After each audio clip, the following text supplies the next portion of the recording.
2001년 9월 11일 알카에다에 의해 계획된 공격은 역사상 가장 치명적인 테러 사건으로 기록되었으며 비극적인 인명피해를 넘어서는 사건이었습니다. 이 끔찍한 사건은 특히 기관 간의 소통 부족과 분산된 지하디스트 네트워크가 제기하는 위협을 인식하지 못한 점 등 중대한 정보 실패를 드러냈습니다. 이러한 참혹한 사건에 대응하여 정보기관은 주요 표적을 신속하게 체포해 구금하기 위해 더욱 공격적이고 은밀한 전술을 도입했습니다. 그들의 목표는 작전을 지연시키고 정보 유출 위험을 높일 수 있는 기존의 법적, 외교적 절차를 우회하면서 실질적으로 활용 가능한 정보를 수집하는 것이었습니다.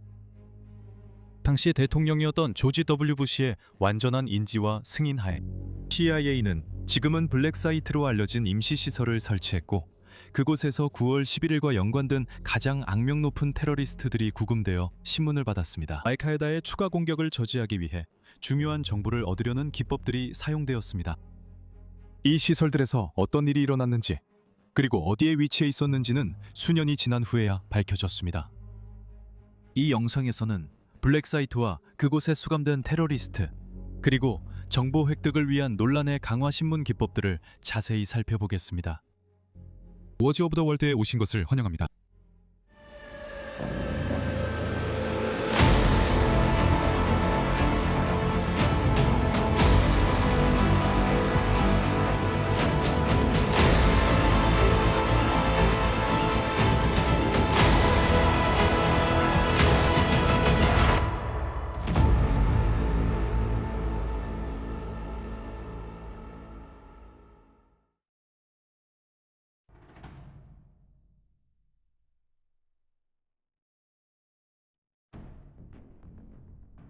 (2001년 9월 17일) 9.11 테러가 발생한 지 며칠 후 조지 W 부시 대통령은 CIA가 전 세계적으로 은밀한 작전을 수행하여 알카에다의 핵심 지도자들과 그들의 작전을 포착, 방해 또는 제거할 수 있도록 허가하는 기밀 통지 각서에 서명했습니다. 이 각서는 미국 국경 밖에서 비밀 구금을 수행할 수 있는 법적 근거를 제공했으며 대통령이 국가안보작전을 평시에 제약 없이 수행할 수 있도록 하는 최고사령관으로서의 헌법 제2조 권한을 근거로 했습니다. 2002년 빈라덴의 고위 요원으로 여겨졌던 아부 주바이다가 체포되자 CIA는 태국에 위치한 첫 번째 블랙사이트인 캐츠아이라는 암호명을 가진 비밀 구금 시설을 가동했습니다. 그 시설은 구금시설 그린으로 불렸으며 고가치 인물들을 위한 안전하고 격리된 구금 공간을 제공했습니다. 9.11 테러 이후 대테러 작전 초기 단계에서 체포된 알카에다 조직원들이었습니다. 그리고 이는 CIA의 비밀스러운 그레이스톤 프로그램 하에 설립된 전 세계적인 시설 네트워크의 시작이었습니다. 그 후 몇 년 동안 구금자들은 CIA가 운영하는 항공기를 통해 아시아와 중동의 외딴 지역뿐만 아니라 동유럽, 특히 폴란드, 루마니아, 리투아니아에 위치한 시설로 이송되었습니다. 영국은 어떠한 조직적인 수감도 부인했지만 비행 기록은 경유 중에 일시적으로 구금된 정황을 시사했습니다. 체포된 후 구금자들은 초기 심사를 거친 뒤 신속하게 이러한 비밀 구금 시설로 이송되었습니다. 이 간소화된 절차는 중요 구금자들이 신속히 격리되어 신문을 받도록 보장했습니다. 주바이다와 같은 테러 용의자들은 잠재적인 탐지 패턴을 방해하고 전시 압박 속에서 프로그램의 유연성을 유지하기 위해 필요에 따라 여러 시설을 순환 이동시켰습니다. 2002년부터 2009년까지 119명의 인원, 이 여러 비공개 시설에 수감된 것으로 기록되었습니다. 강화된 신문 기법이라고 불리는 다양한 논란의 여지가 있는 방법들이 CIA 요원들에 의해 블랙사이트에 수감된 테러 용의자들로부터 중요한 정보를 얻기 위해 사용되었습니다. 목표는 실질적인 정보를 얻어 미래의 공격을 방지하고 테러 조직을 해체하는 것이었습니다. 의료 전문가들도 이러한 행위에 참여하여 용의자들이 고문을 견딜 수 있는 건강 상태임을 인증했습니다. 그들의 책임에는 수감자가 사망하지 않도록 고문을 감시하는 것, 부상을 치료하는 것, 새로운 신문 방법을 개발하는 것, 그리고 직접 고문 행위에 참여하는 것이 포함되었습니다. 이러한 행동들은 CIA와 미국 법무부의 변호사들이 의료 전문가들에게 기소로부터 면책될 것이라고 보장한 후에야 이루어졌습니다. 그들은 전문가들이 법적 메모에 명시된 기법을 따르기만 하면 그 메모들이 이후에 철회되었음에도 불구하고 미국 및 국제 고문 금지법을 위반해도 어떠한 법적 처벌도 받지 않을 것이라고 보장했습니다. 알려진 강화 신문 기법은 13가지가 있었습니다. 가장 유명한 것은 워터보딩이었습니다. 구금자는 벤치나 판자에 묶인 채 얼굴 위로 물이 부어지며 이는 익사하는 듯한 감각을 주어 극심한 심리적 고통을 유발합니다. 이 방법은 블랙사이트에서 사용된 가장 잔인하고 효과적인 신문 기법 중 하나로 여겨집니다. 다른 승인된 방법으로는 물을 끼얹는 것도 있었습니다. 구금자들은 옷을 벗겨진 채 임시로 만든 욕조에 담긴 상태에서 차가운 물을 끼얹어 맞기도 합니다. 또는 벌거벗은 상태로 스트레스 자세를 강요당하며 반복적으로 찬물 세례를 받기도 합니다. 복부 때리기. 신문관은 약 30cm 거리에서 손등으로 구금자의 복부를 때리며 절망감, 두려움, 굴욕감을 유발하려고 합니다. 주에 끌기. 신문관은 양손으로 구금자의 셔츠 깃을 잡고 그들을 가까이 끌어당기며 답변을 요구합니다. 비좁은 감금. 구금자들은 오랜 시간 동안 작은 상자에 갇히게 되며 서 있을 수 있는 상자의 경우 최대 18시간까지, 몸을 옹크린 자세로는 최대 2시간까지 감금됩니다.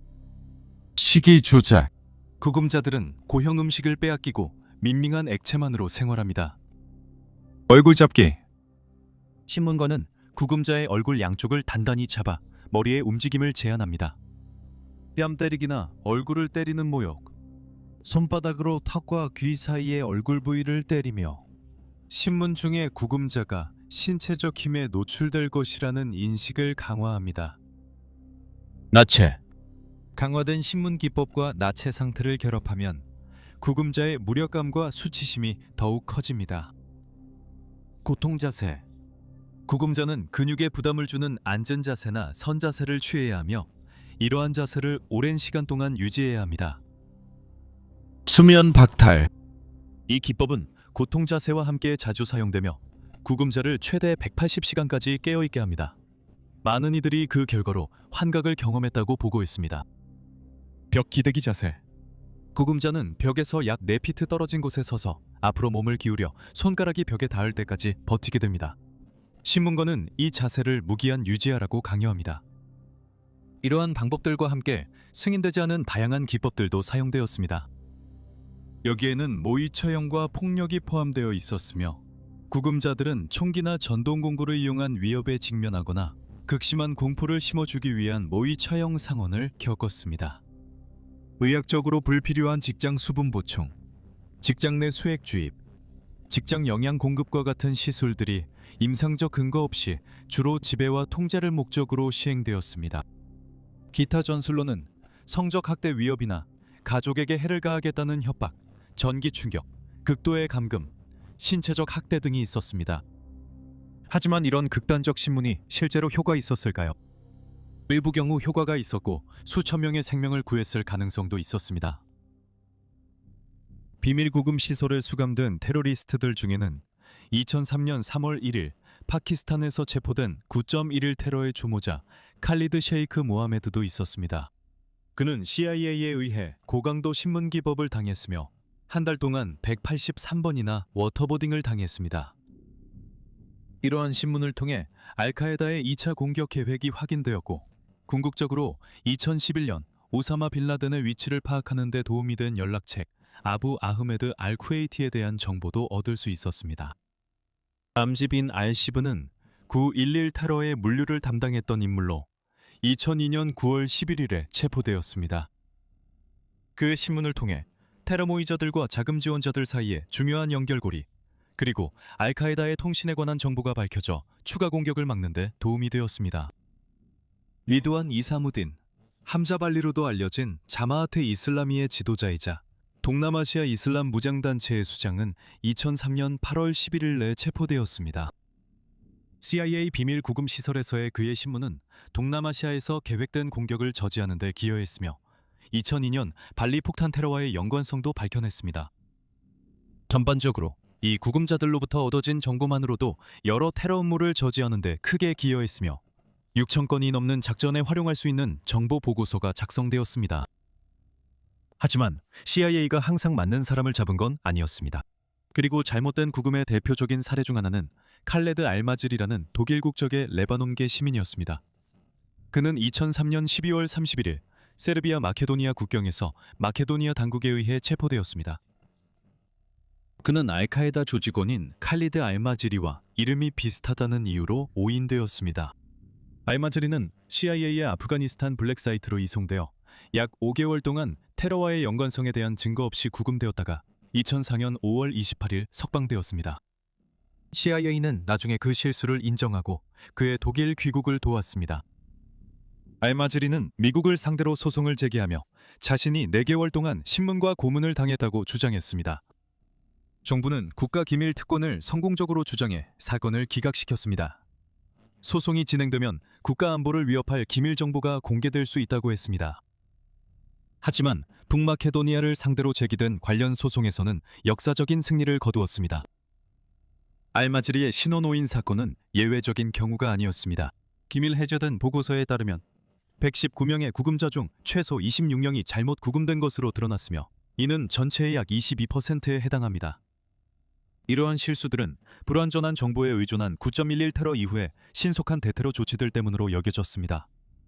고문으로 인해 장기 부전이 발생한 구금자는 없었지만 한 명은 신문 후 추운 곳에 방치되어 저체온증으로 사망했습니다.